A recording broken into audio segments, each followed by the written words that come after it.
Magandang umaga po sa lahat. At ito po yung pag-usapan po natin. Tatalakayin po natin itong mga coins na to mga guys. Nung nakaraan po, natalakay ko na po ito.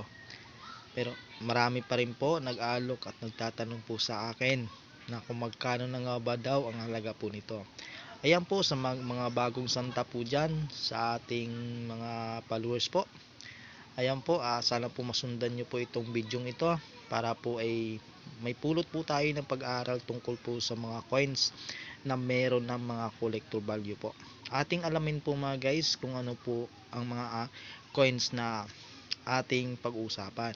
Ito po yung mga coins na to nakikita nyo po ngayon sa ating video. Ito po yung mga coins na talaga pong ay meron ng mga halaga sa ngayon. Kaya wag po natin ito baliwalain. Magpatuloy lamang po tayo na mag-send ng ating mga coins sa ating comment section o sa online sa mga market o saan pa man yan na gusto nyo pong isend ang inyong mga coins. Isa-isahin po natin. Ayan, nung nakaraan po ay ito po yung natalakay po natin. Ito po yung 1 piso. Ayan, 1 piso na Jose Rizal na malaki. Dahil nga po ito po yung 1 piso na to ay commemorative coins po ito. Yan. At talaga po nag-circulate pa rin po ito sa ngayon. Dahil nga po ilang mintage po sa ating numista po ito. Napaka dami pong mintage po ito. Kaya po ilang milyon. Ayan. Kahit po i-check nyo po sa ating numista para hindi naman po kayo malilito at kung magkano. Dahil nga po ito po yung coins na to, binibili ko po ito sa halagang 900 up to 1,200 pesos.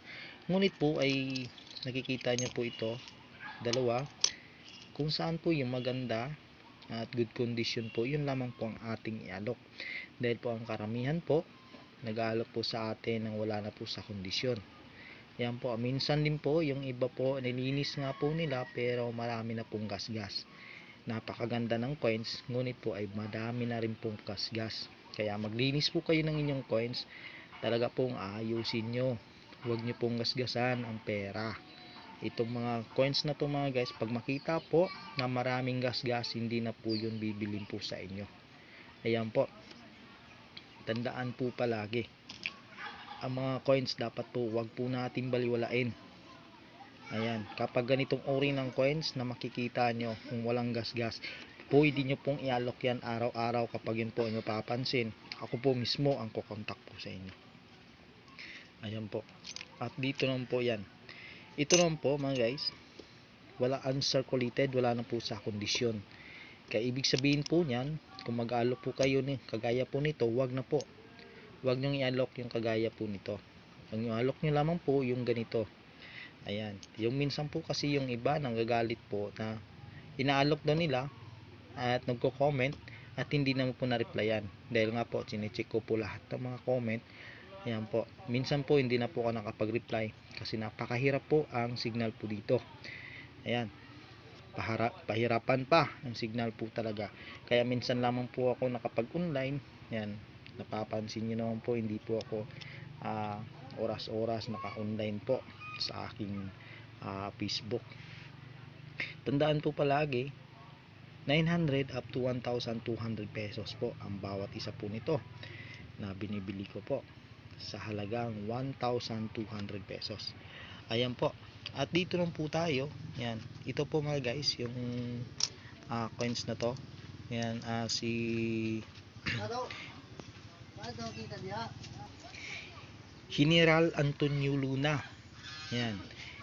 Ito po yung coins na to mga guys, ay talaga po meron na po itong collector value po. Sa nagtatanong dyan sa mga bago pong santa sa ating Facebook, ito na po yung kasagutan po. Yan po, dahil po kapag mag-online naman po kayo, marami po kasi mga coin collector, makikita yung iba't ibang mga coins ang makikita nyo rin po sa mga ating mga kaibigang coin collector.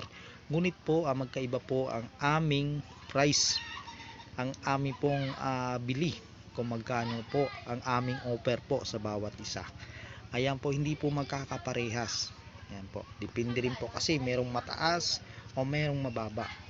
Ayan po, kung ito po yung General Antonio Luna, dahil nga po ito ay isa pa lamang po itong commemorative coins. Ayan po mga guys, isa po itong commemorative coins. Sana po itong mga coins na to, tandaan nyo po palagi kung ano po yung mga klaseng coins na dapat po natin check o ibenta sa ating mga coin collector o saan pa man yan sa mga market. Yan po, o mag-join din po kayo sa mga grupo ng ating mga kaibigang coin collector. Yan para po makita at mapansin po ang inyong coins. 50 centimos, 1 piso na kalabaw, na 1 piso si Rizal. Yan po, ito po si Andres Bonifacio na 10 peso. 10 peso na General Antonio Luna. Ayan. Ito po yung mga coins na to, wag po natin ito sayangin. Dahil nga po ito ay meron na po talaga itong mga collector value. At dito naman po, kalabaw.